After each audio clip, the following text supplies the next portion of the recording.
It's always a great pleasure to be at Kyiv's CIUS. We call it Kyiv's wherever we talk about it, regardless of the language, usually. I'm afraid that with so many events featuring me, people start getting bored and tired and disappointed, but so far the crowd is accumulating, so it is still working. Let's see when it starts going down. I'm grateful to CIUS for supporting my work over the years. In many ways, as Professor Dyskurs mentioned, with a research fellowship in the late 90s here, and at Ukrainian Culture and Education Center in Winnipeg, and the Ukrainian Free University in Munich, and recently with a research grant to conduct a mass survey and a series of focus group discussions in various parts of Ukraine in 2014 and 2015. And I'm glad to tell you that a major paper presenting my findings of this survey and focus group discussions will be published any day now in Europe-Asia Studies. It's well past proof stage, so it should be in May. But today I have chosen for this presentation yet another aspect of my research which was not supported by CIUS. It was hard to find, but I did my best. And this is about discourse, media discourse, which is, in addition to politics of language and identity, is one of my persistent topics over the years.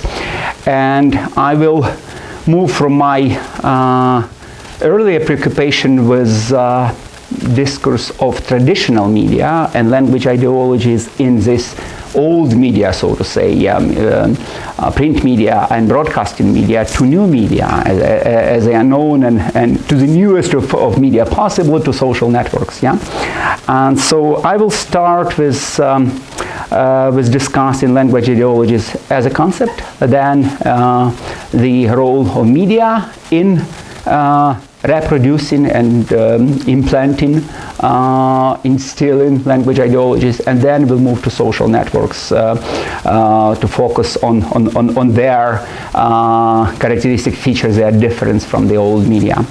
Okay, so let's start and see how I manage with, Alexandra, what should I do? Yeah, but it's not working. No. So just leave it. Okay, thanks.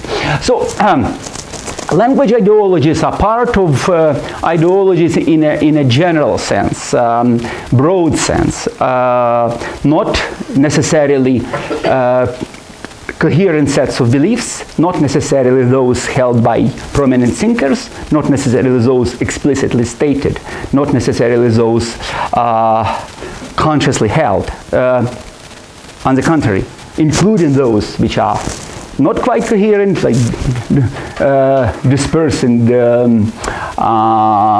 maybe contradictory pieces of thinking, those which their holders are not necessarily even aware of having, including those which belong, which are held by not just elites, intellectuals, or as Marx would teach us, exploiting classes, yeah, but also by those exploited classes or subordinate classes, but not quite educated people, not quite thought to be able to produce any ideologies. So all these thoughts, ideas, perceptions are in general sense called ideologies to reflect the fact that they embody, reflect, reproduce social positions and social interests. and to stress this link between social position and interest and thinking, ideas, they are all called ideologies. And this generalization is applied in particular to what is called language ideologies, which could be more modestly called language beliefs, meaning ideas, perceptions of language, beliefs about language.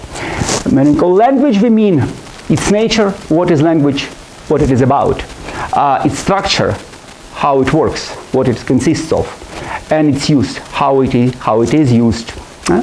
And when I say how it is used, immediately I think of how it should be used. Yeah. So a very important feature of language ideologies, or actually of all ideologies, is an inherent connection between descriptive and prescriptive. What does take place and what should take place. And often one is explained and justified by the other. Also, there is a strong connection between perceived structure, or it is, as it is called in social linguistics, corpus of language, and prescribed use, status. What should be used is what is believed to have good structure, adequate. Very often, for example, we hear that this language is not fit for this domain, for this practice. It should not be used in, like Ukrainian is too poor, too underdeveloped to be used in this computer science, for example. Or we don't have a lexicon to use Ukrainian for translation of Western movies or Western literature or whatever. Many people hold all kinds of these limitations. Usually these limitations pertain to subordinate languages, which were not having a dominant status. But as Ukrainian case shows, even after acquiring and being granted that status, perceptions of not being quite fit for some domains linger, persist, and that's what we have in Ukraine. Russian has a much lower status than Ukrainian, but I cannot even think at the moment of any single practice where it would be said that Russian is not fit to be used, that it's underdeveloped, it's not rich enough, it's not complex enough.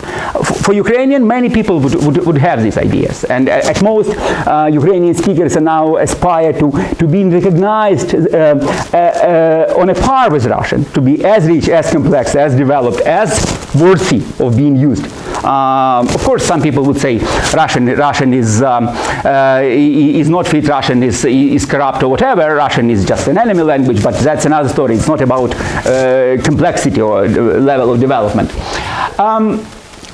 A particular feature of language ideologies is that they are embodied not just in statements, explicit or implicit statements about having to do with language, but also in the very act of using language. All ideologies are expressed in using language.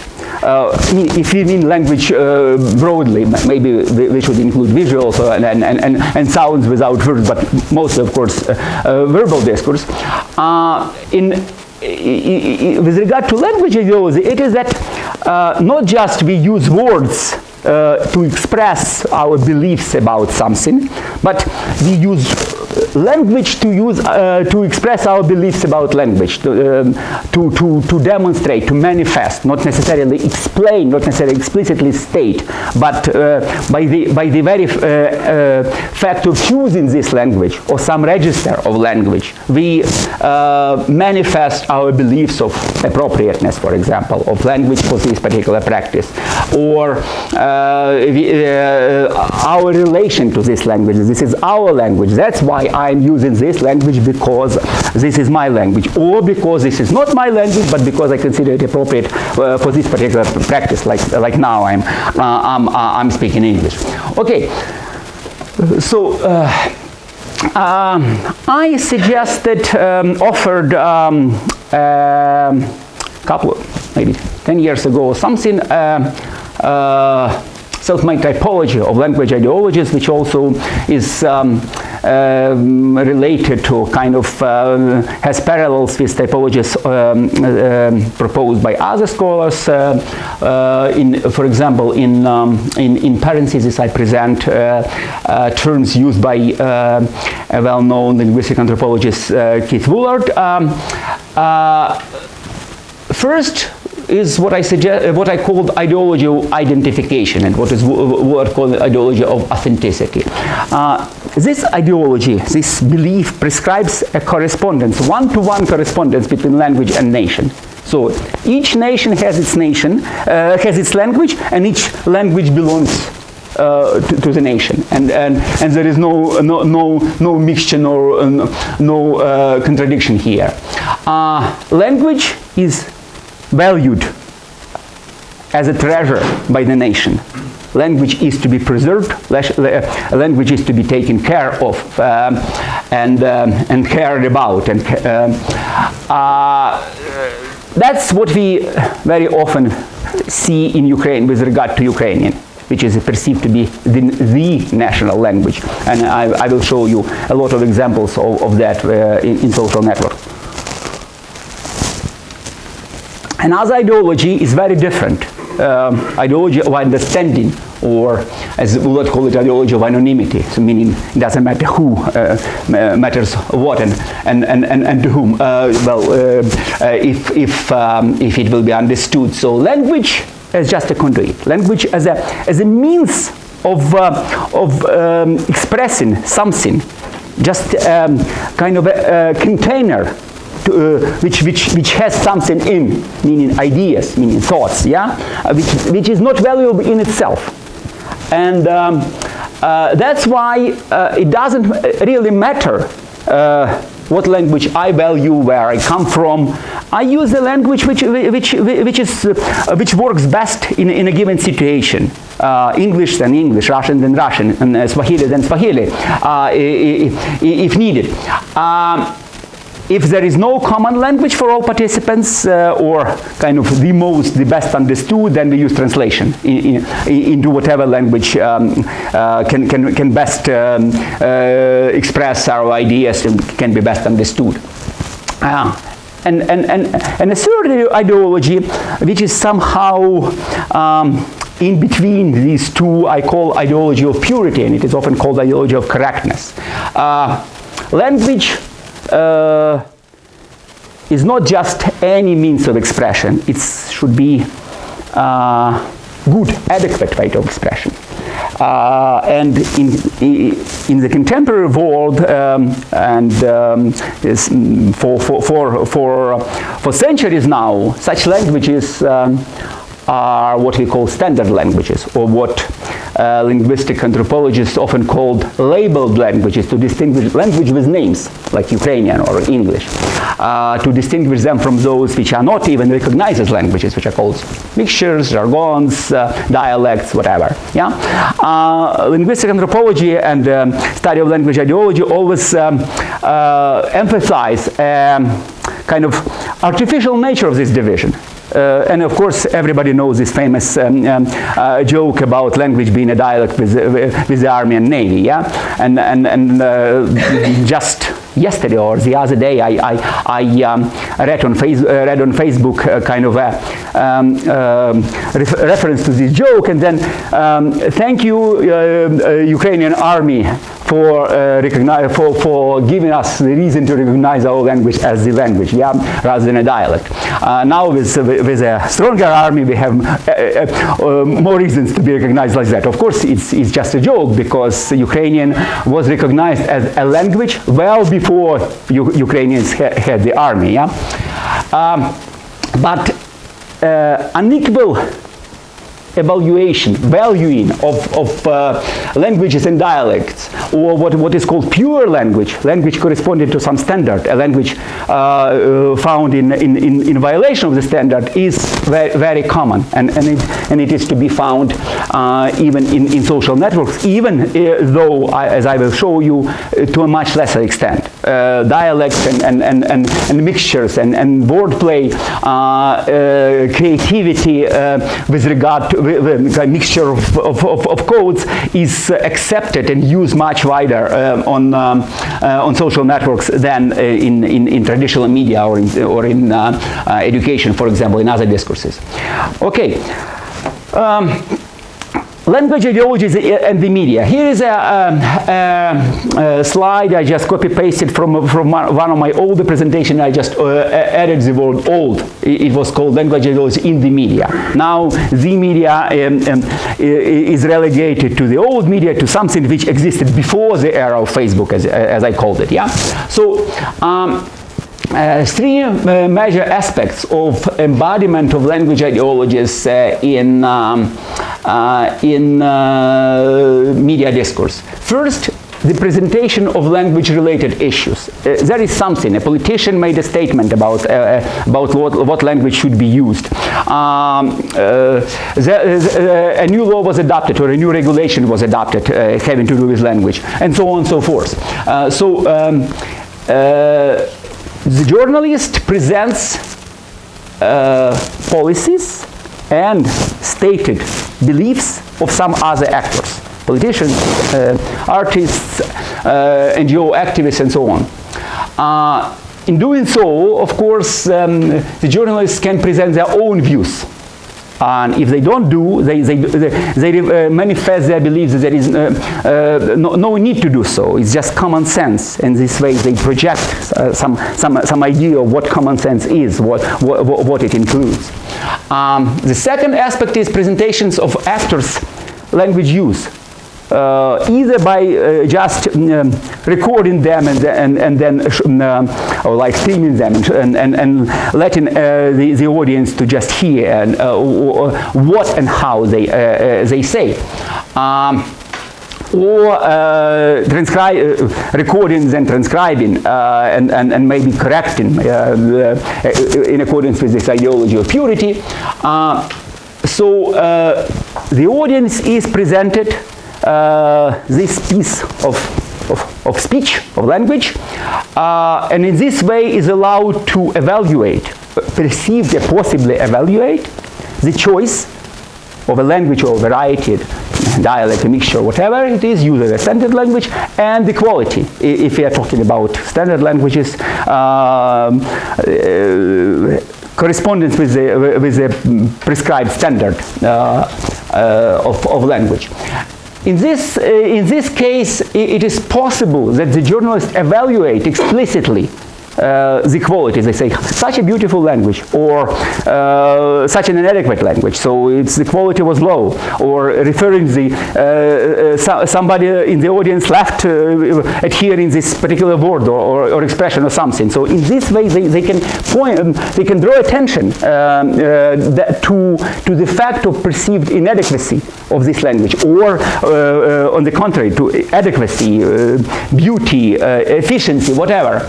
If there is no evaluation, then it is perceived to be just normal, within the limits of acceptable. And normality, as I argue over the years, is one of the important production of normality, as different from normativity, and not what should take place, but what does routinely take place, and because of that is acceptable, because everybody is doing it anyway. So we'd better get along with that. So normality is one of the important features of any discourse, in particular media discourse. Failure to problematize the presented practice, fact, statement, whatever, is an indication that it is perceived as normal, within the limits of acceptable. There is no need to draw attention to the fact, for example, that a lecture at the University of Alberta is taking place in English. Almost any lecture is taking place in English. So what's news? Yeah. So unlike in Swahili, yeah, or in mixture in English and French maybe, or something. Yeah. This evaluation of adequacy or inadequacy will of course be reflecting journalists' beliefs. Yeah, so in this way we can not only know what those actors did and argued, yeah, but also what these journalists believed about that. And third aspect is journalists' own language use. And when I say journalists, of course, the journalists and editors. We know in traditional media there are editors who interfere with the language of journalists, yeah, in many ways. So first aspect is usually the use of standard languages, which reflects ideology of purity and ideology of identification. So it's our language, and we should value it, and we should keep it pure, and we should not mix it, and we should not stray from it. Yeah. The use of only one language, usually in a given outlet. There are exceptions in Ukraine in particular, but mostly it's just one language, which is our language, meaning ideology of identification, or just language best understood, ideology of understanding. Yeah, and if there are several languages, then it is primarily about understanding, meaning this audience is perceived to be able to comprehend two or more languages. There is no need to translate, or it can be kind of a perception of segregated audience. And this page we publish in Ukrainian, or that page in English. Yeah, probably you all know such practices in diaspora newspapers. Yeah, so it is not necessarily perceived that every reader can understand both languages, but at least he or she will understand the page which is addressed to them. Yeah, which is targeted at them. So this is about traditional old media. Now let's see what's different in social networks. Starting with technology, of course, everybody knows that it's the global and instant dissemination. Technologically possible, enabled, but also kind of encouraged by this practice of sharing. Yeah, so if you like it or if you dislike it, if in any way you want to draw attention to that, you just press share. Reception across the globe is only limited by language. If you don't understand the language, you cannot participate in this process of dissemination unless you are smart enough to use Google Translate, yeah, and not demanding enough to be angry about the perceived quality, not being purity oriented, yeah. Immediate feedback. While media discourse is in traditional media is kind of unidirectional, yeah. So it goes from producer to consumer, from author and from journalist to readers, to the audience. Here it's two sides traffic, yeah. So two directions. That's why when I say about immediate feedback from any reader, actually I correct myself and say interlocutor. The roles of readers and author or sayer and hearer, yeah, are switched back and forth. There is no journalists or editors. Some believe it is very bad because they are forced to read this inadequate language and these stupid thoughts, which nobody deletes. Yeah, but others say, okay, that's give me access to what people really think and to how people really speak or write. Yeah, that's why we know how inadequate the grammar is with many people, even supposedly well-educated people. Yeah, that's why we know in Ukraine, for example, how many people would actually prefer using Russian, because in traditional Ukrainian language media they would get translated, and the origin, their language preference would be erased in this way. So there is no mediation between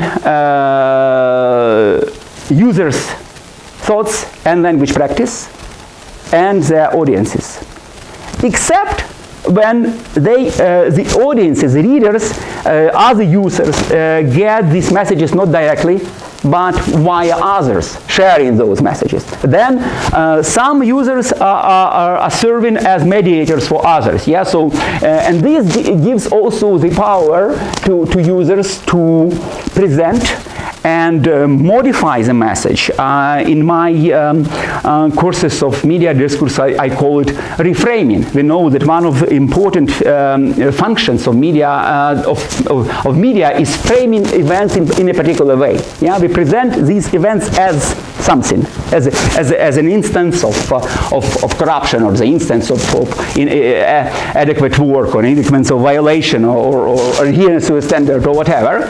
And by sharing, we can add comment and reframe, present the original framing as problematic in a way, and then give the reader both framings. Yeah, so this mediation is used all the time, without, of course, perceiving necessarily it like that. Yeah, huge multiplication of voices. Many more people have voices in social networks than in traditional media.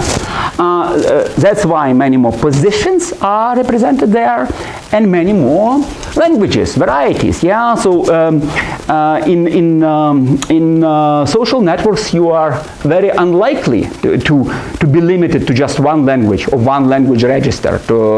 You hear several labeled languages, read several labeled languages, because your friends, or friends of friends, post something in those languages. And of course, lots of language varieties. Kind of Ukrainians in this standard, the Ukrainians in that standard, because we Ukrainians, as many of you know, have several standards and still are fighting about which is the most standard. But of course, lots of mixtures and lots of individual practices of combining languages, of using them, what we call creativity, and what is social networks a strong, or some would say weak spot. Yeah. This also means the subversion of authority. Who has the right to speak to the audience? Usually it is a result of some selection. Traditional media give floor to somebody. Universities give floor to somebody, with degrees, with publications, with whatever, with mandates, with money, with something. There you only need access to the computer and some basic literacy in how to use the social network. And that's why you hear lots of people who you might think are inadequate, but you are stuck with them because they belong to your society, they belong to your kind of communicative universe. That's, of course, means democratization, huge democratization.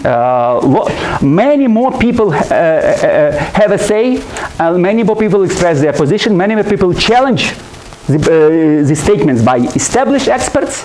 Of course, there are mechanisms to block that, to unfriend, to make them to unfollow, and so on. But still, we hear many more than we hear otherwise in old media. Unfortunately, that comes at a price. This democracy. On the one hand, it's very intense interaction. Everybody knows with at least a couple, 100 friends that you can spend your whole life in Facebook, but also very often uncivil, impolite, aggressive interaction, because people differ in their perception of what is allowed, what is appropriate. And even if you are kind of rather careful about who you choose to be your friends and who you allow to remain visible to you, meaning you do not unfollow them, still your friends might be different, and then you will still see many instances of aggression, of impoliteness, and hostility. And of course you don't want to be too strict, because you would undermine the very idea of democracy and authenticity, presentation of multiple voices. Yeah, so everybody looks for some kind of balance.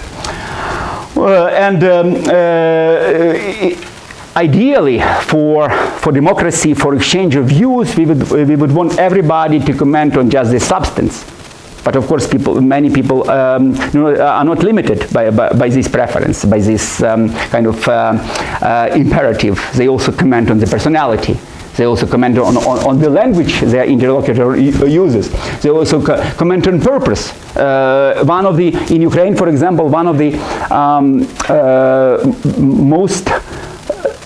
very frequent and most delegitimizing arguments, I would say, is arguing that your interlocutor, whose views or whose style or whose language or whatever you do not like, is a troll.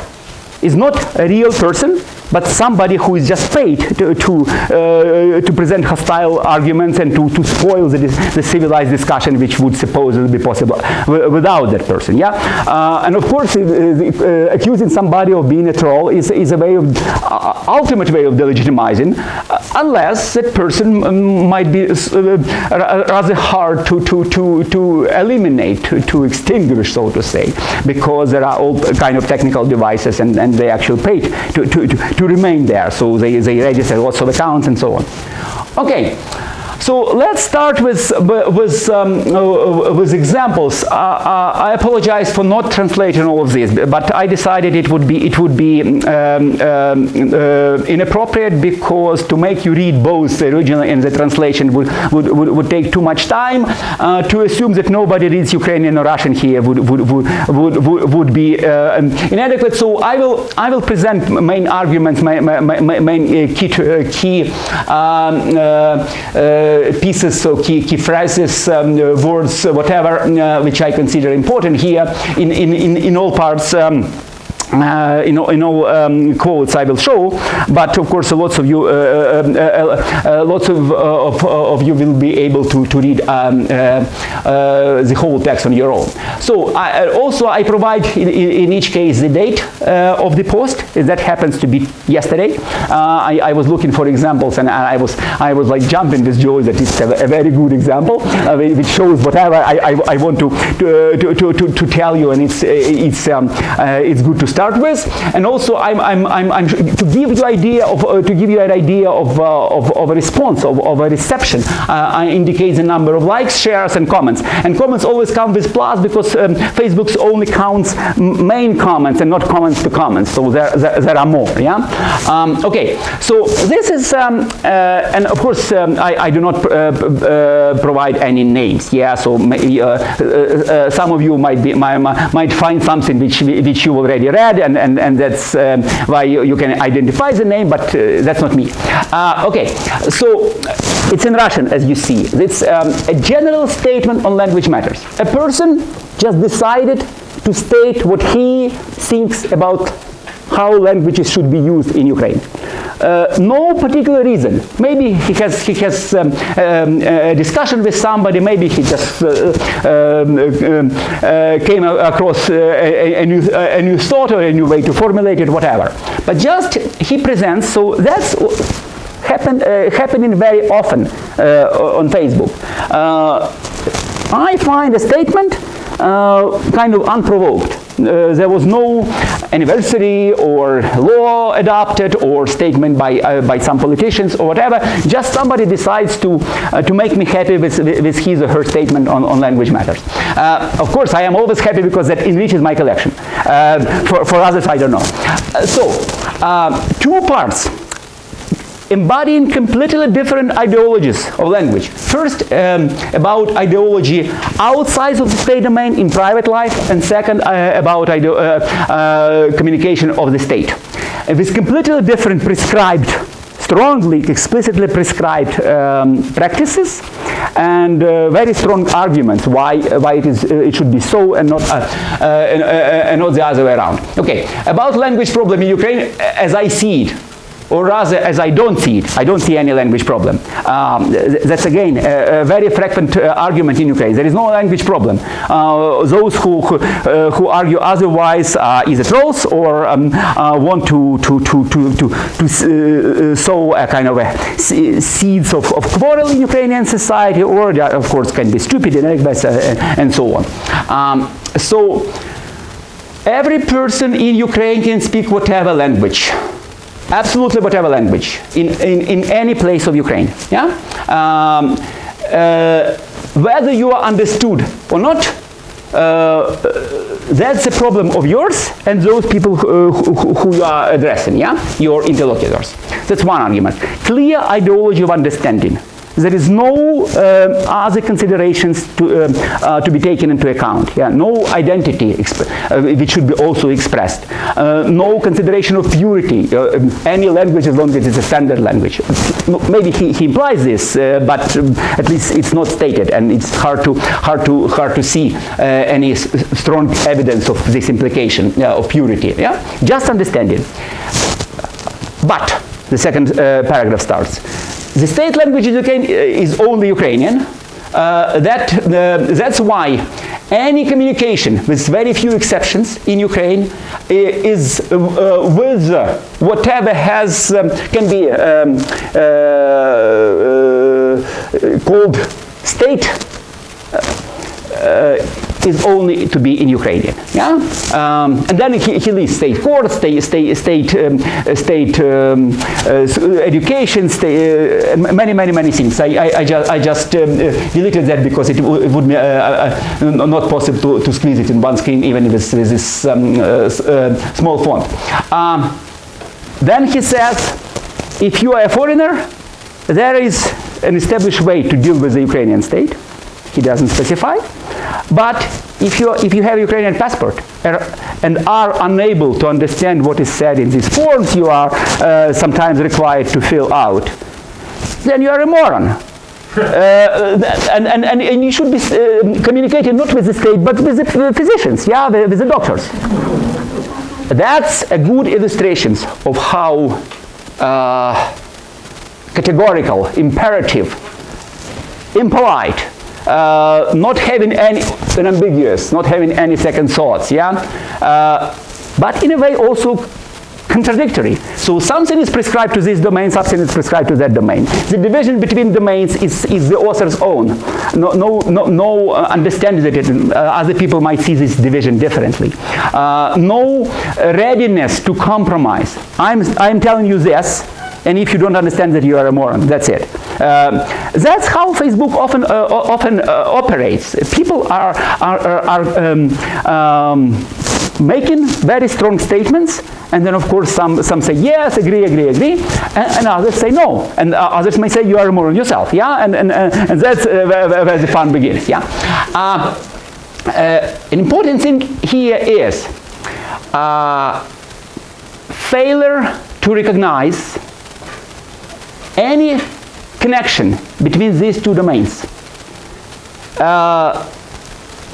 Perception of complete separateness of private communication and state communication.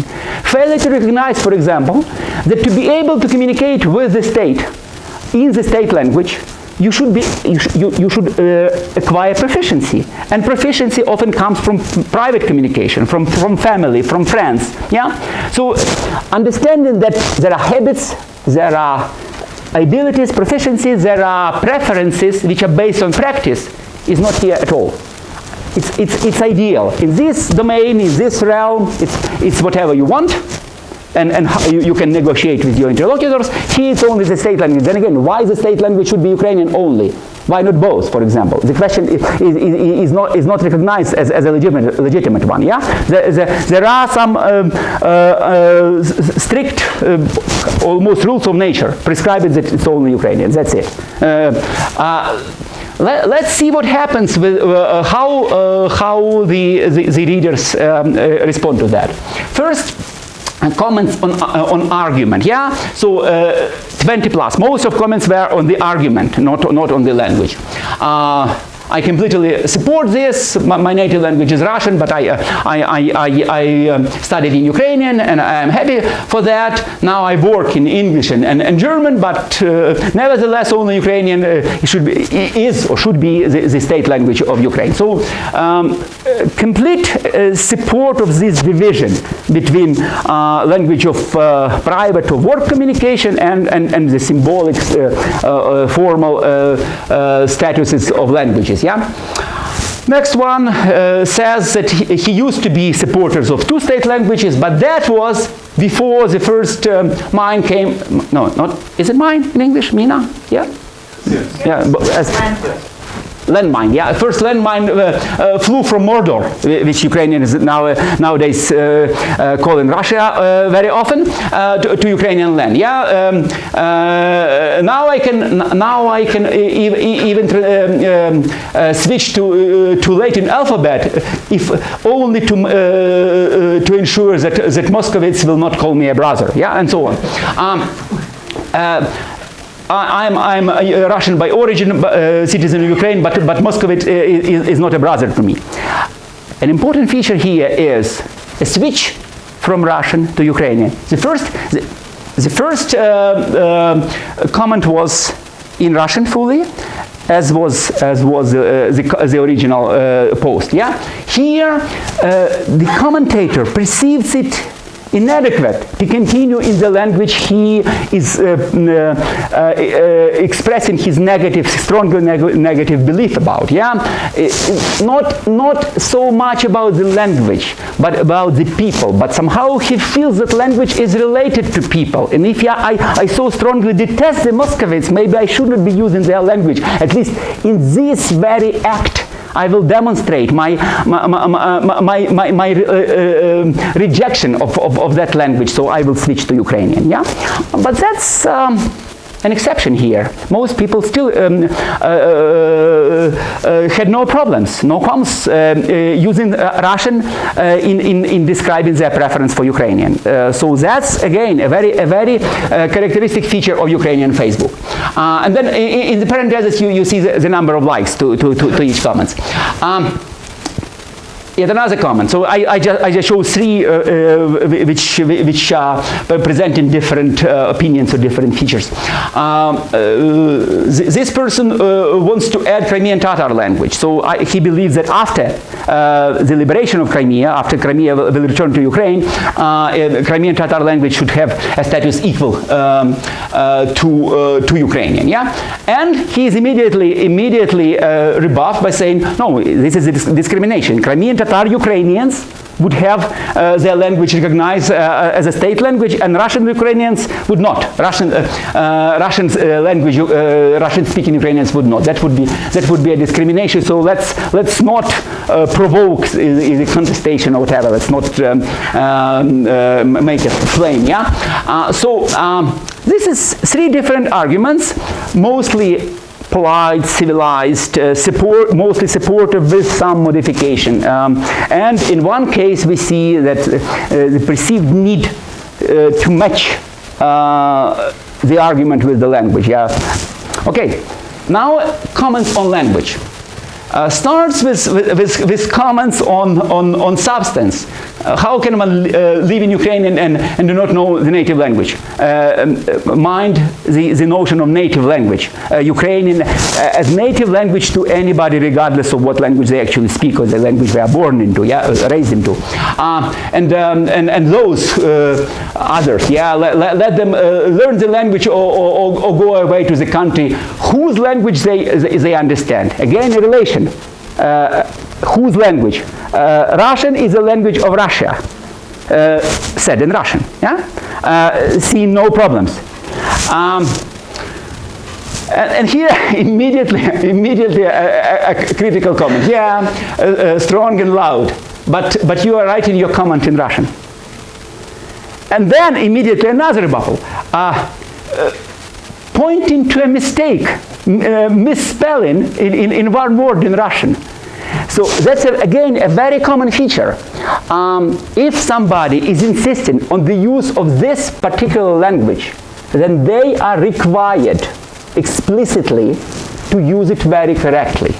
And if you are arguing for the use of that language, mostly Ukrainian, and making perceived mistakes in that language, then you are immediately disqualified. Your argument doesn't count. So ideology of purity is at work here, and a very strong connection between ideology of purity and ideology of identification. Ukrainian is only our language. To an extent it's pure Ukrainian. Yeah, so all kind of mixtures and all kind of ungrammatical Ukrainian is not recognized as Ukrainian, even though, as I will argue later, it is widely used and productively used and gaining some legitimacy in other practices. So next argument, why not in Ukrainian? And then again correction, that this question is formulated in inadequate Ukrainian. Yeah? So не на українській мові, а українською мовою. And then finally, argument coming back to the original, that it doesn't matter. Have you read the post? You should know the language, meaning Ukrainian language, but you can write your post on Facebook in whatever language you prefer, whatever language your interlocutors will understand. Is it so hard to comprehend? Yeah, again a very kind of confrontational note. Yeah, so are you stupid? Yeah. And this final comment is the most popular. I mean, that's not a very adequate indicator of popularity, because not all people bother to signal their support by liking, but still. Okay, so we see that each statements, each post in principle can be commented on with regard to substance and language it uses. Yeah, and language means the choice between Ukrainian and Russian, or I don't know, Ukrainian and English, and between the good, adequate, standard Ukrainian or whatever other language, and here Russian, and inadequate. Yeah, so only adequate language, meaning standard language, meaning grammatically correct language, is recognized as legitimate means of expression, especially if you are arguing for the use of that language. Okay, next important types of comments, of posts having to do with language. Evaluations of others, other speakers, other actors. Facebook users, actors in the real world, offline world, yeah, politicians, elites, usually of course elites, yeah, there is no much point in discussing the plumber's language, yeah, but if it's the president or the leader of the party or a famous artist then or singer, then it can be important, yeah. So here it's March 2016. A post by a journalist from Zaporizhia, an industrial Russian-speaking, predominantly Russian-speaking city in some would say south, some would say center of Ukraine, or east-south, describing the communication in a press conference by the city mayor. City mayor was asked why he is not speaking in Ukrainian, given that he is a state employee, public servant, yeah? And he says, I have an impression that you have nothing else to do. Of course, in itself it's an indication how rude, how inadequate, how uncivilized Ukrainian public communication can be, including communication by mayors or the parliamentarians or speakers, whoever. Yeah, but of course, the most important thing for this poster is the very fact of rejection, the prescribed duty of a public servant to speak the state language, and the fact that he was supported by applause of other public servants in the audience, and then a categorical evaluation, bloody hell. That's the post, and a couple of comments. You cannot expect a different reaction from Mankurt. How it would be possible to translate it into English? It's somebody who doesn't remember his or her origin. A person coming from. Typically, it's translated as Janissaries. It can be, yeah, but then again, you need to explain what Janissaries are. Okay, so a person without the idea of kin, the idea of ancestors, yeah, not knowing where they belong, yeah.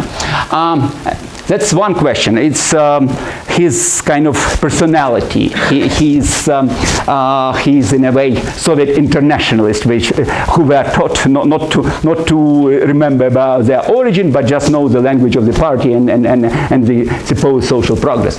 And then the next argument. Ruthless cosmopolitan. Yeah, ruthless cosmopolitan. And almost I say ruthless cosmopolitan. Yeah. And then the question about competence.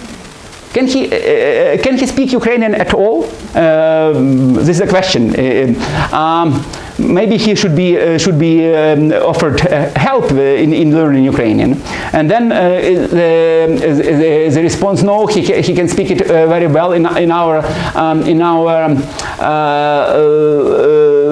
local dialect, but in his circle, in his environment, in milieu, it's not cool. It's inappropriate. I don't know. Maybe you know the better translation of that.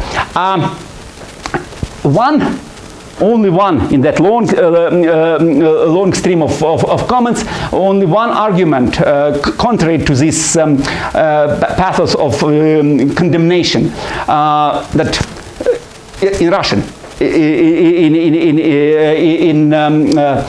Unlike all other comments, which are most of them which are in Ukrainian, so all our government employees or members of government and president speak Ukrainian, is there any good? Yeah, of that?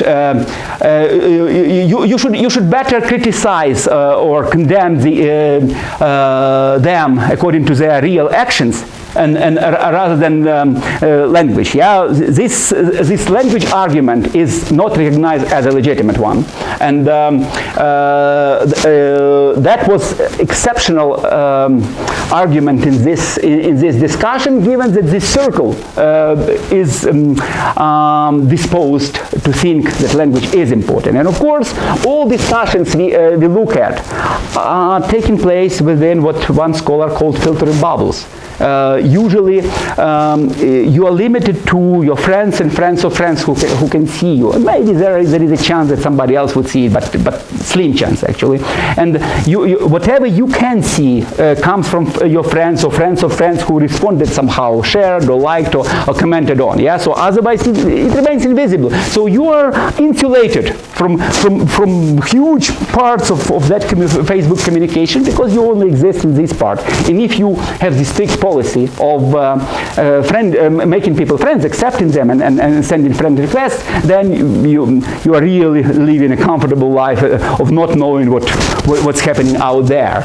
And of course it depends on how much time you want and how much you want to be a fighter or a researcher digging in that, or how you want to have peaceful life of somebody who sleeps well. Yeah, so the choice is yours usually, but you should keep in mind that here, for example, the predominance of these four arguments on the top and the exceptional nature of the argument at the bottom is due to the choice of friends. Surely in Zaporizhia there were lots of people who would say that language of the mayor is much less important than his action to the residents of the city. So how roads are and how taxes are used and so on. But for these people, language is important. So that's why, and of course the law is important. Ukrainian is prescribed by law. And if you are treating the law like you can choose as from the menu, then it's not a law at all. Yeah? Okay, let's go further. Another important type of statements made by users. It's a statement referring to their own language practice, not just expressing an idea of what is going on in society or what should be going on in society, not evaluating somebody else's statements or practices, but explaining, presenting, announcing something about oneself. Yeah? Here it is announcement of switch or transition to Ukrainian from Russian. A Russian speaker announces that he will have to switch to Ukrainian because his son left him no choice. His son switched to Ukrainian completely. My 15-year-old son put a face to, how you call it, поставив перед фактом. Made a fait accompli. Made a fait accompli, yeah. And, so he switched to Ukrainian completely, oral communication and correspondence, yeah, and also I believe that it was inadequate for our children to teach us, but probably I was mistaken, yeah. So, and I'm preparing myself to a gradual transition to Ukrainian. I will have to correspond to his ideal, yeah, of what a parent should do, how he should be, yeah. But I'm now glad for my son, yeah. So even though he makes my life hard, yeah. So that's one of the rather numerous statements lately, usually coming from prominent people. That's why I was asked a couple of days ago by an American scholar, referring to me as a scholar of language matters, how typical it was. And I argued that I've seen these statements pretty frequently, but I still believe that they are statistically insignificant. This is an elite phenomenon, and whether or not there is a matching phenomenon on the mass level, it's too early today to say. My last survey data comes from September 2014. At that time, there was nothing like that. Actually, if I compare February 2012, previous survey I commissioned, and then September 2014, there was this a shift toward more Russian, and I interpreted that people in a democratic post-Maidan Ukraine, people were more ready to say that yes, I do speak Russian. That doesn't make me a worse Ukrainian. Yeah? So under Yanukovych, when there was a perceived Russification pressure, maybe more people declared they're speaking Ukrainian out of spite, something out of feeling of resistance. But that's just an interpretation. So these statements happen from time to time, like every week or something. A couple of weeks at least, I see something like that. Yeah. So comments, of course, most of people support. Pretty much everybody supports. Yeah. They comment on substance, on the very decision to switch, on the personality of son, on the fact that the son forces, encourages, or whatever you call actual forces. Yeah. The father to switch. As important as a laudable, but also some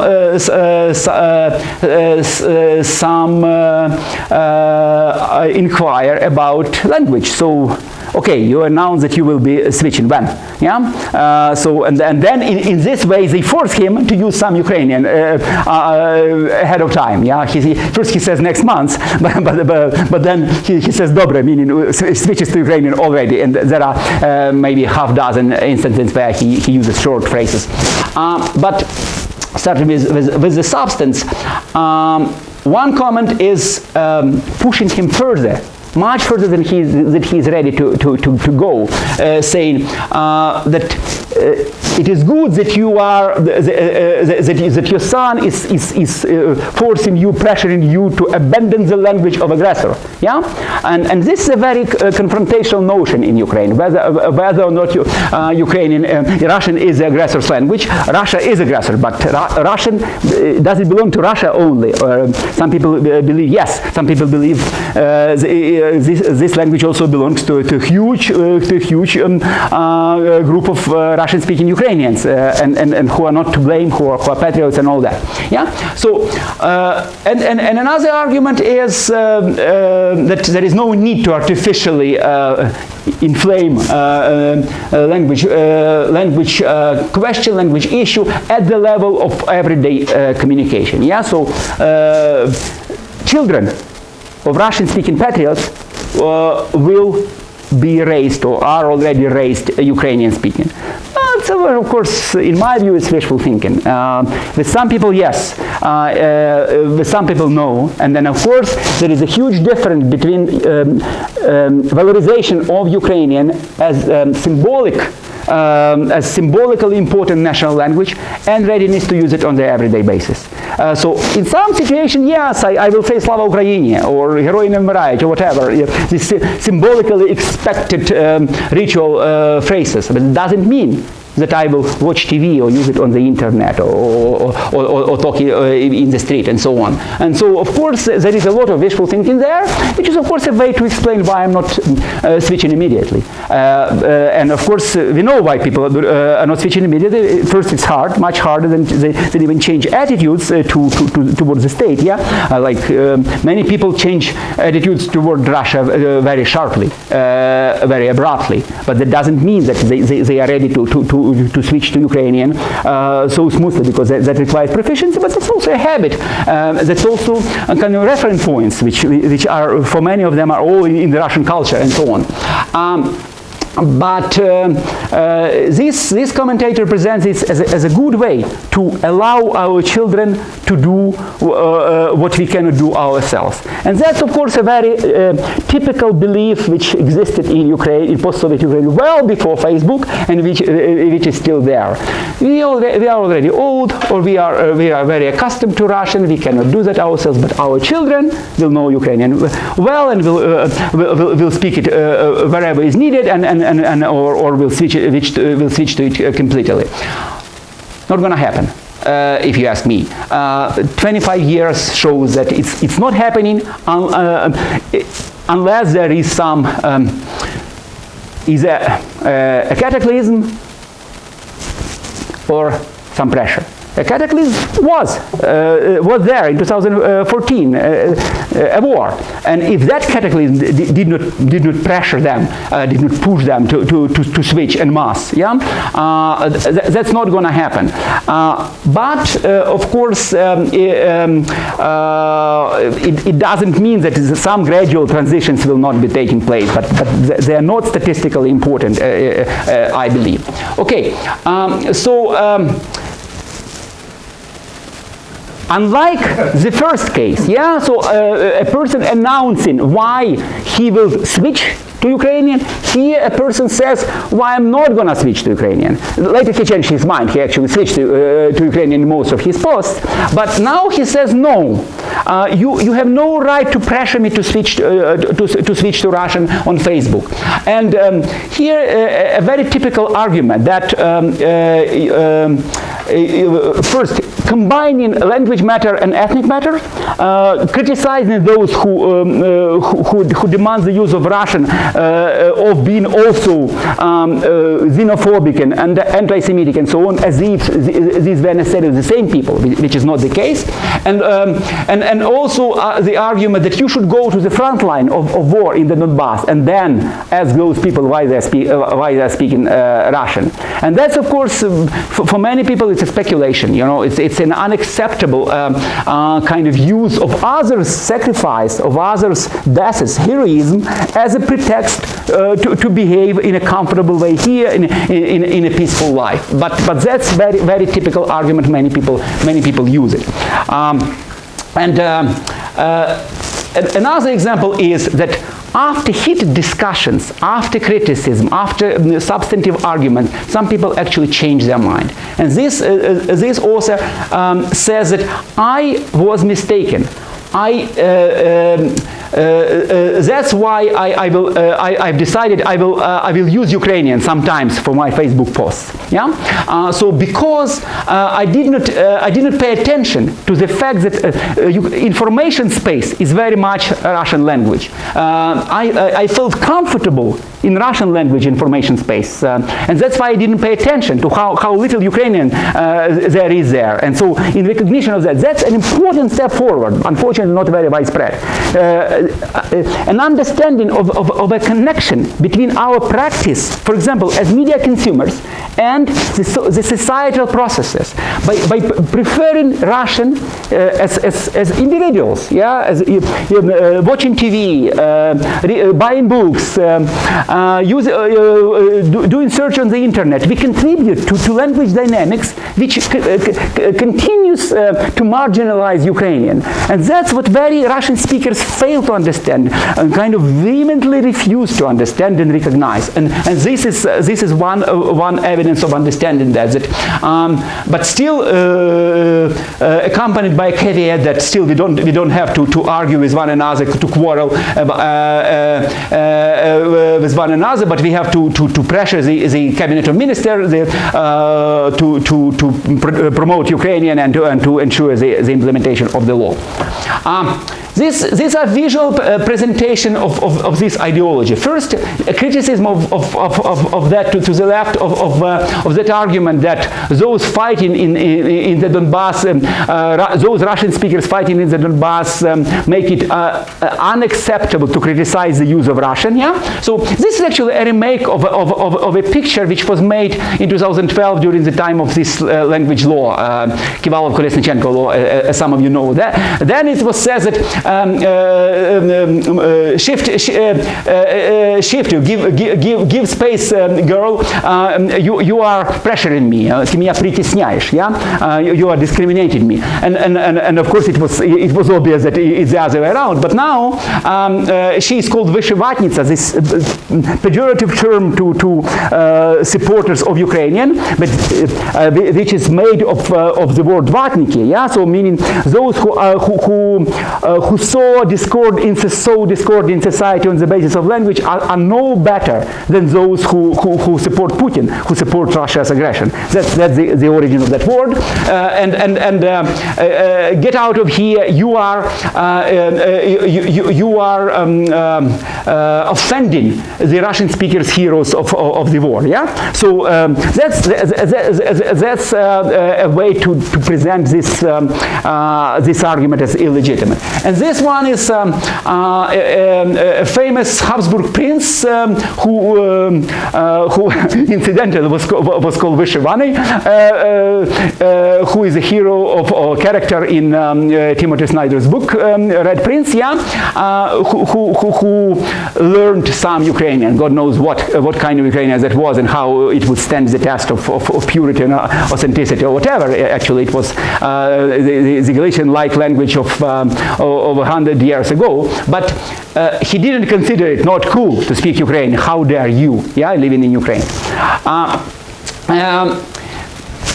A few words about across the border, as was announced in the title of my presentation.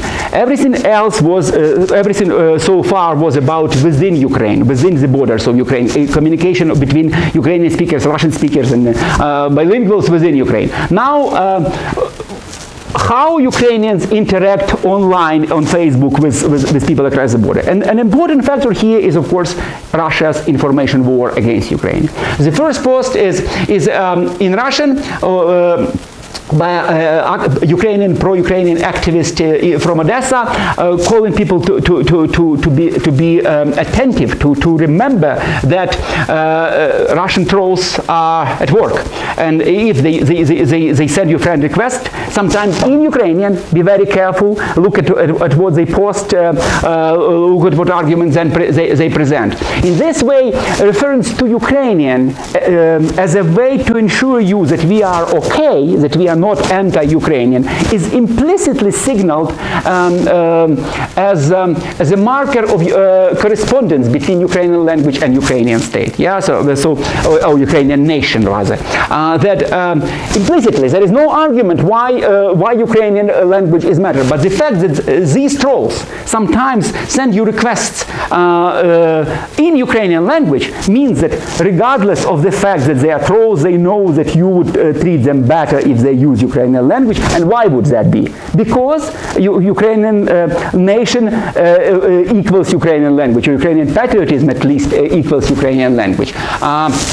And a small second post below is appreciation of surjik, of mixture of Ukrainian and Russian as a means of kind of disoriented trolls, because trolls write their posts in Russian and then to persuade us that they are not Ukrainians use Google Translate, And if you use surjik, Google Translate fails.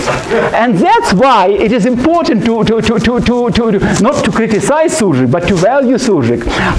Surjik is our weapon against the enemy. That's of course a joke, but it's again, it's one of many ways in which Facebook actually values creativity enabled by language mixture. I will not show you much on that, but there is a lot.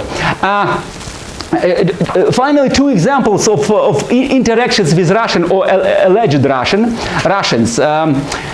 One posts a link to text on Russian propaganda, and then a question and about illnesses of Ukrainian propaganda, and then kind of a denunciation of this commentator as a troll. And the second is a post of a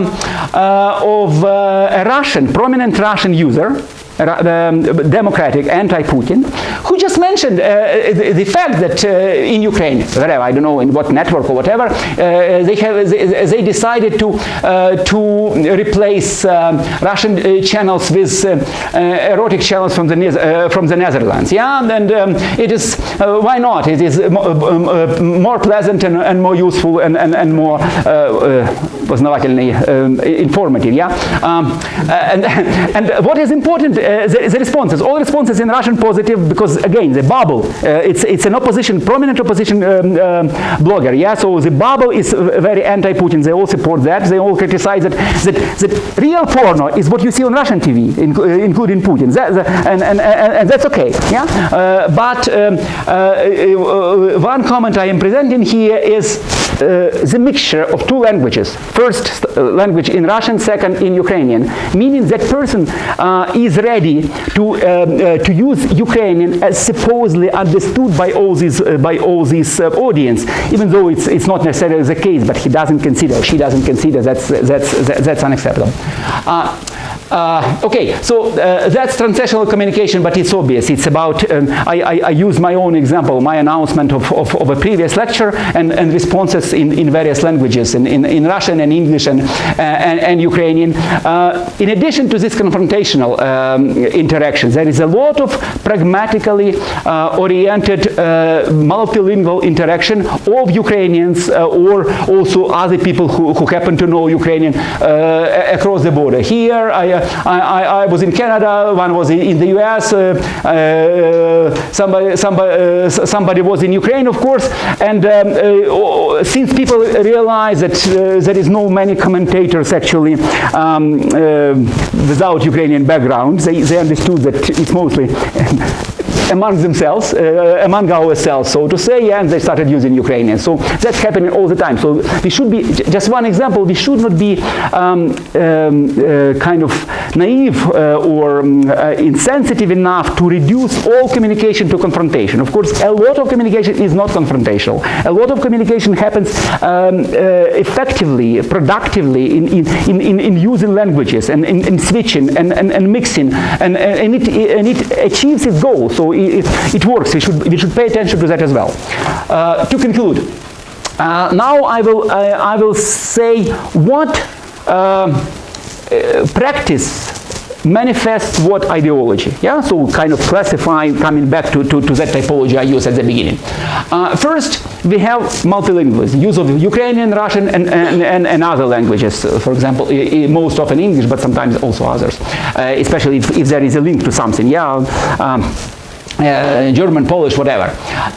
Ideology of understanding. We use the language, the main language of perceived of target audience. We can have many audiences, but we decide what is the most important audience to us.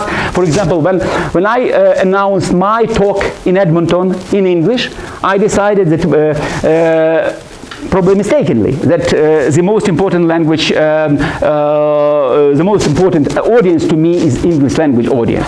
In fact, most of people who liked would have been absolutely capable of understanding that in Ukrainian. Yeah, so it means that not so many people outside of this Ukrainian bubble were interested anyway, or at least they didn't like. But that's ideology of understanding. On the other hand, in many cases, people use Ukrainian as the perceived national language, manifesting their ideology of identification. Second feature, use of both standard and substandard varieties.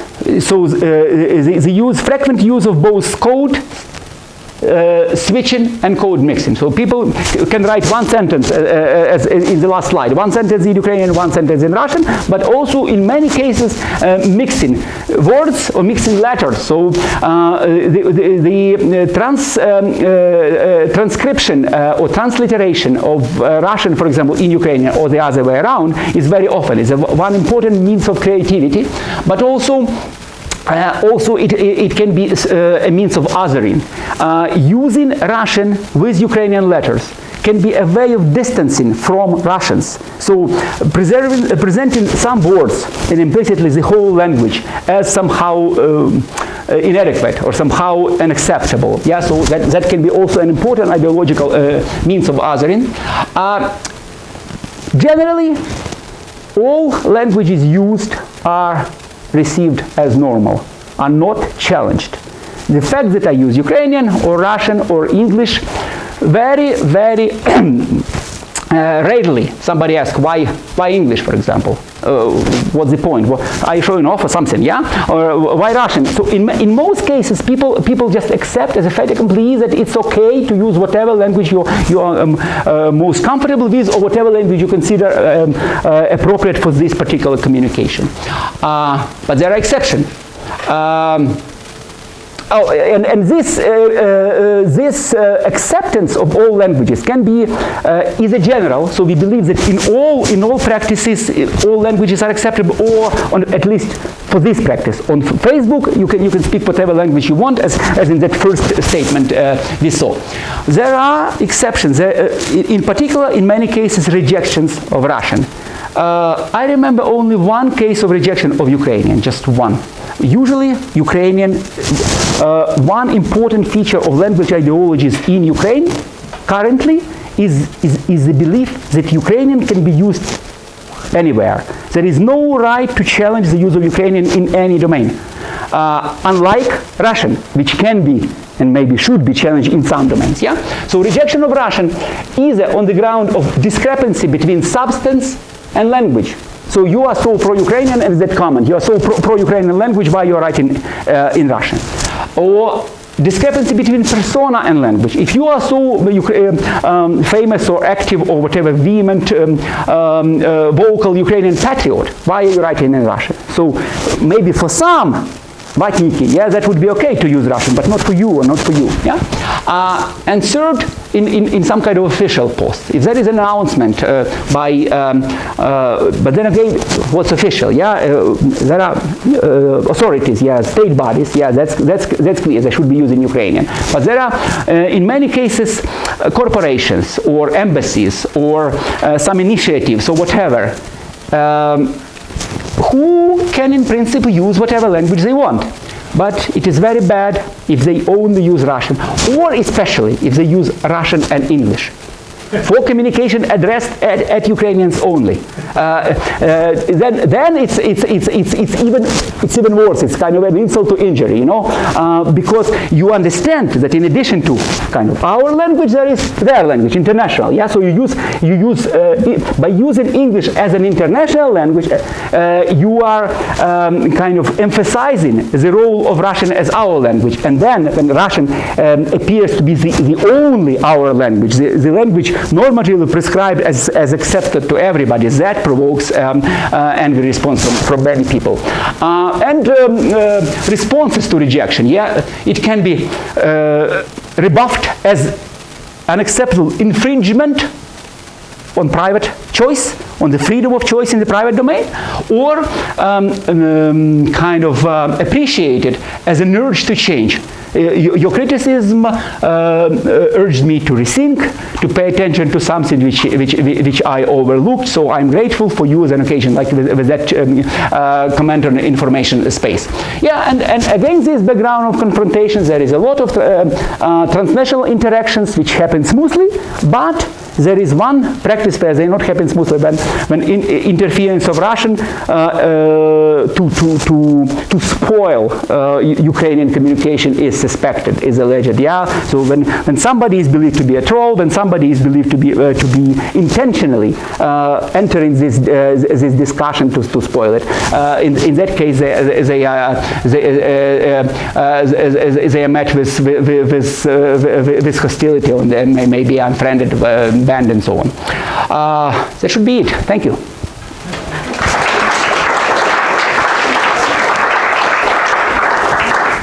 Very rich data, very interesting talk. It was Much longer than expected. So we don't have much time for questions, but I think we can take a few questions if someone would like to. Peter. Hi, I have some comments. One to your first quote. I found it very ironically interesting that the person that stressed the use of Ukrainian as a state language and called anybody else who didn't know the language an idiot did it in Russian.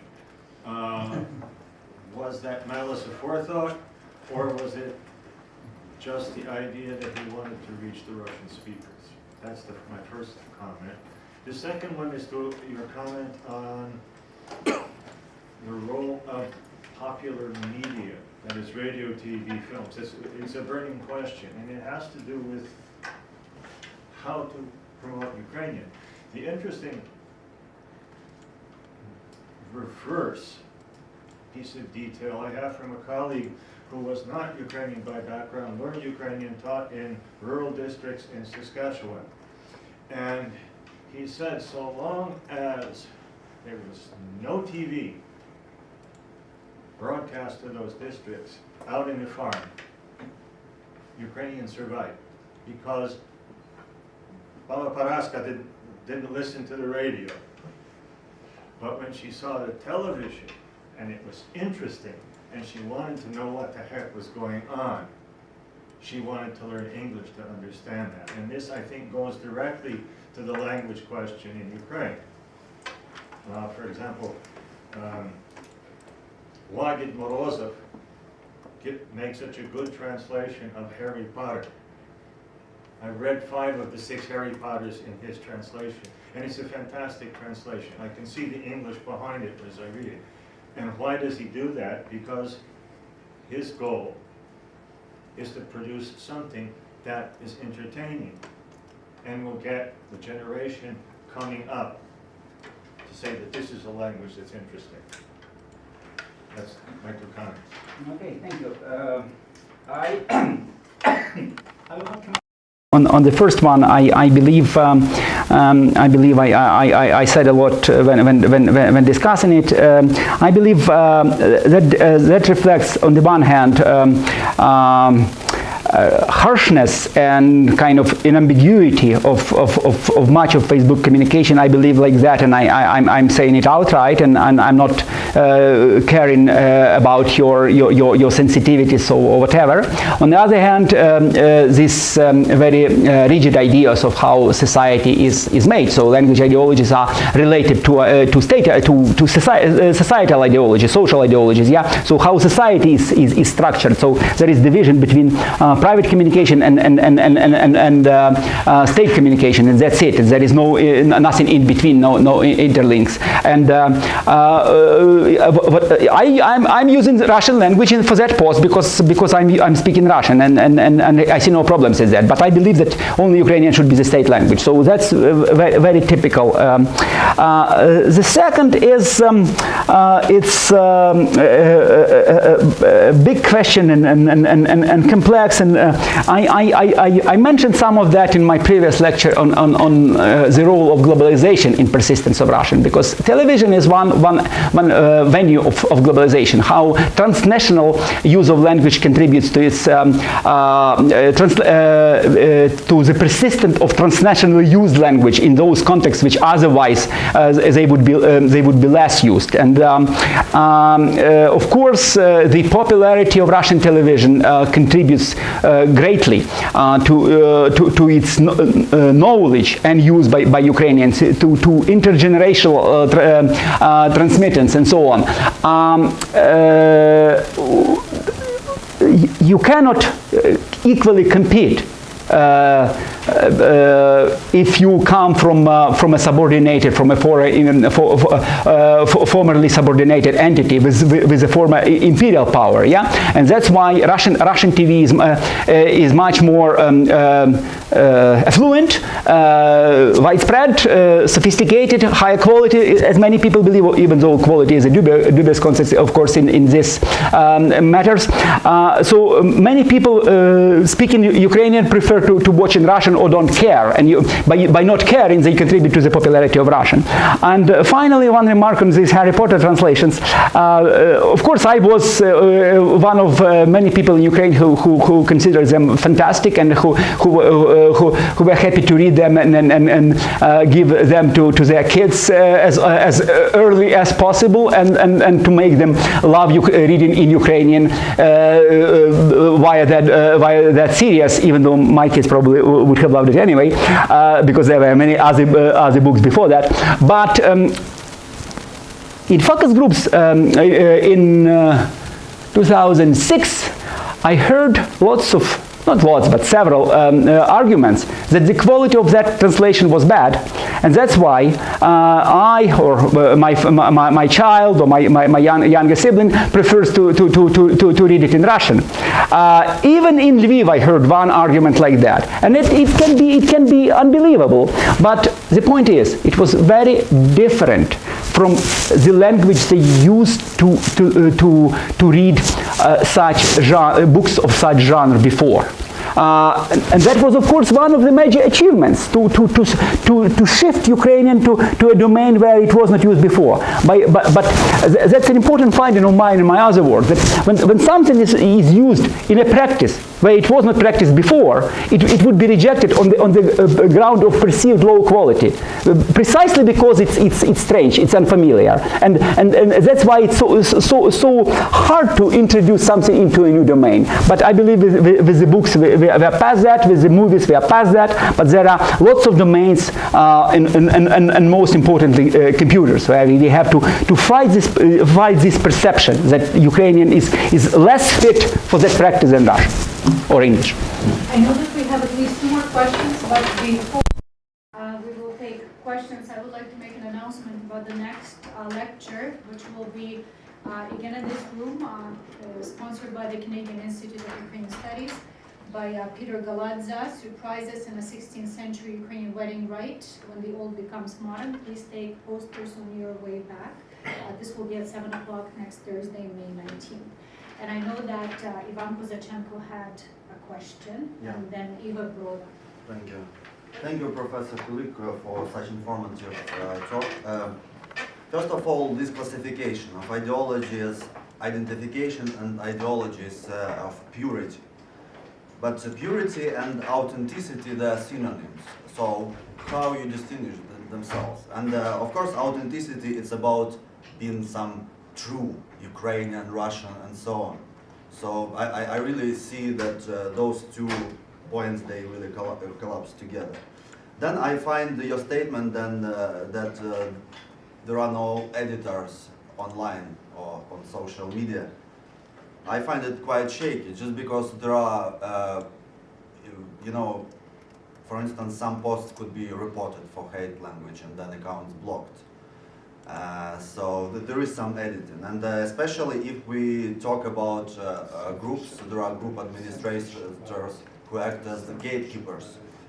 So there are many ways that that content is edited and controlled. And but the main question is about your sampling procedures. I can see the last point when you analyze your personal community, online community, and or bubble, as you call it. But then how you find this, first of all, Facebook, it's not the most popular social networking site in Ukraine. There are more like ВКонтакте, ethnopolitics, which gives completely different audience and may yield completely different results. for your study. Then how you find these bloggers, or why you pay attention to particular posts? Or you just go online and find which fits your classification? Or what are the sampling procedures? Thank you very much. Thank you. First, typology. Yes, you can consider authenticity as synonymic to purity, but first, I just, those names in parentheses came from a different author, so I just kind of juxtaposed. So there is this typology of mine, and there is this typology of Bullard, so how they relate to each other, and I found that it's remarkable that there was so many similarities between the two typologies derived independently. But to me, authenticity is not just being pure, but being coming from the right source, and that source is the nation. Authentic meaning reflecting the pure nature of this language as the language of this nation. In this way, it is synonymous with identification rather than with purity. And it can be, if you think of that, authentic language of this village is not a standard language, it's a dialect of this region. It can be of this milieu, it can be jargon. Yeah? But this perception is delegitimized, and the legitimate perception of purity is correspondence to the standard. So these are two dimensions in my view. Second, I agree that there is these practices of editing, but they are much less influential than in the traditional media. Probably you would agree with that. So if blocking happens afterwards, and lots of people can see the message before that, so in its original form. I referred to one such post which I collected, which I added to my collection, and then later I wanted to check something about it, and I found that it was deleted. I scrolled down and still found that it was deleted. So second, I did not here analyze the groups. So I only analyzed newsfeed. Yeah. So groups are different. I have one publication dealing with the groups and comparing Facebook and Contact in particular, but it's not about language, it's about memory. So I know that the interaction there is different. But again, even with groups, most groups are not that strict. In many groups, especially on Facebook, pretty much everybody can enter, and very often the group is closed, shut down because of complaints, and within the groups, most administrators do not abuse their power, which they have, to delete comments which they consider in violation of law. So it's pretty much open, and it's pretty much for everybody. Of course, there are closed groups, definitely many of them, and the dynamics there is different, but I do not believe they are mainstream. They are the bulk of the communication. Final sampling, of course, it's all subjective. It's not a quantitative study. It's qualitative study, and I focused on Facebook intentionally because I believe it is a good way to see how communication within Ukraine and how communication across the Ukrainian-Russian border it can be combined with communication across other borders, yeah, globally. So Ukrainians are not only doomed to always quarrel with Russians. We can talk or quarrel or talk productively, discuss, interact with Americans, Canadians, Germans, and many others, and many people do. So even though it was a minor part of my presentation, but everything else is of course very subjective, and I use my own newsfeed, but over a protected period of time. So now I added just this one statement which happened, this post of yesterday. Everything else was in my files before, and it of course reflects my own filtered bubble, as I admitted. And I frankly see no way to study social networks as if there were no bubbles. we can have different bubbles. I even suggested last month I was presenting in Amsterdam on memory topics on Facebook, and I suggested maybe we can make an experiment in establish various accounts with different profiles and see what flows there. If we kind of construe different personalities, then our bubbles will be very different. But there is no way to have access to Facebook as such.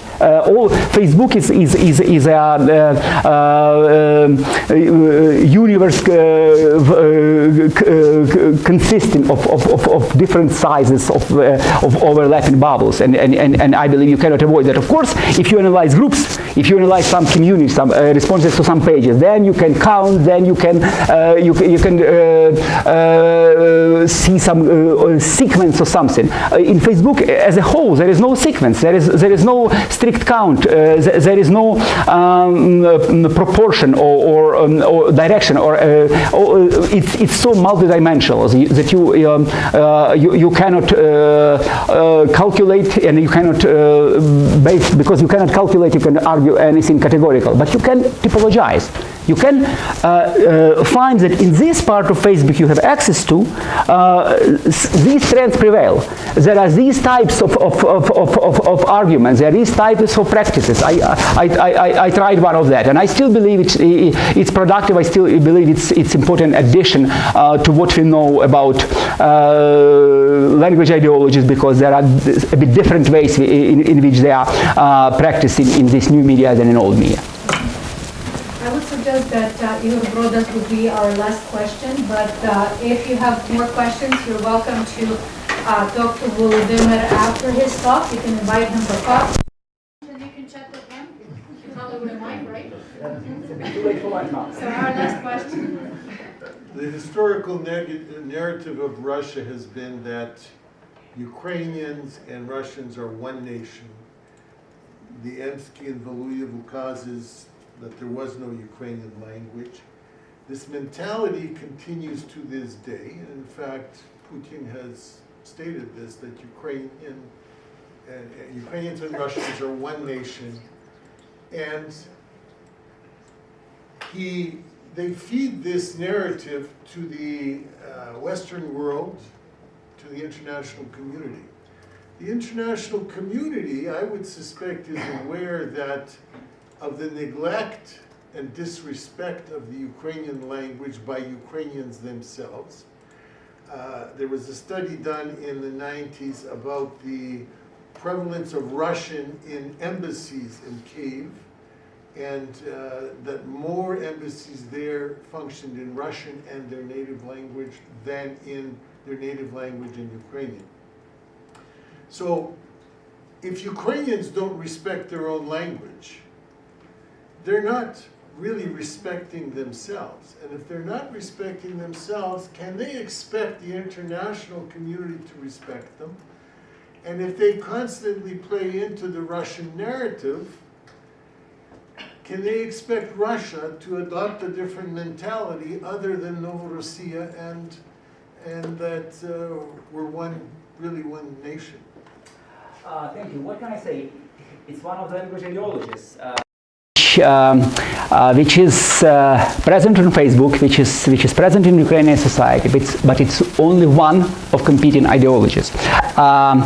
There is no strong belief among people in my news feed, for example, that use of Russian is disrespect for Ukrainian. So it's not automatically means disrespect for Ukrainian. Most people would say, I would say, in Ukraine, it's not just my newsfeed. Let's go to the wider world, and I will rely on survey data. Most people believe that the fact that Ukrainians, and explicitly asked that in 2014, the fact that a large part of Ukrainians speak Russian is not believed to be a harm, obstacle to the unity of Ukrainian nation, for example. I explicitly asked that, but because that's an acute question. Many people believe that as long as you respect the Ukrainian as a state language. As long as you respect the other's right to use Ukrainian, and we saw a lot of that in these statements. Then it's okay that you yourself speak whatever language, Russian, Crimean, Tatar, Hungarian, whatever. And as I said, there is a problem with that thinking because the people do not understand the contribution of their legitimate private practices to the societal processes which then make Ukrainian marginalized in the media or in industries or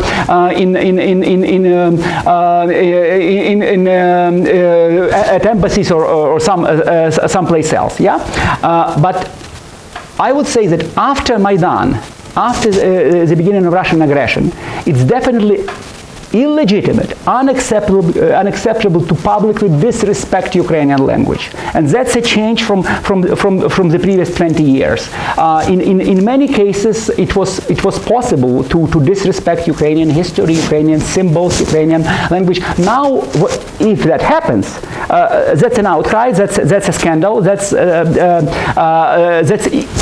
in Facebook, on Facebook, and other practices. That's clearly emphasizes unacceptable. So that's a change for the better. But as I said, that doesn't mean that people immediately switched, that people felt the need or the ease, and that's why people continue to contradict with their own behavior to their stated beliefs.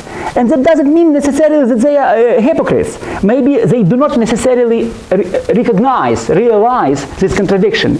They behave as they used to, as they are accustomed to, and they think nothing wrong with that. Yeah, I speak my native language. And that's one important problem. Ukraine after the Maidan is a democratic, European-oriented Ukraine. And it's very hard in a democratic state to suppress the right of other people to use their native language, to use the right of citizens to use their native language. And Ukrainian speakers are, many of them find themselves in a different situation, in a difficult situation, saying, in order for me to be able to use my language, you should stop using your language. So there are many ways of arguing that Ukraine should be used more, that Ukraine should be used exclusively in the state domain, that Ukraine should be promoted in non-state domain, that because of this link, because state and non-state, there should be a more active promotion of Ukrainian in the non-state, like the media, for example, yeah, in business.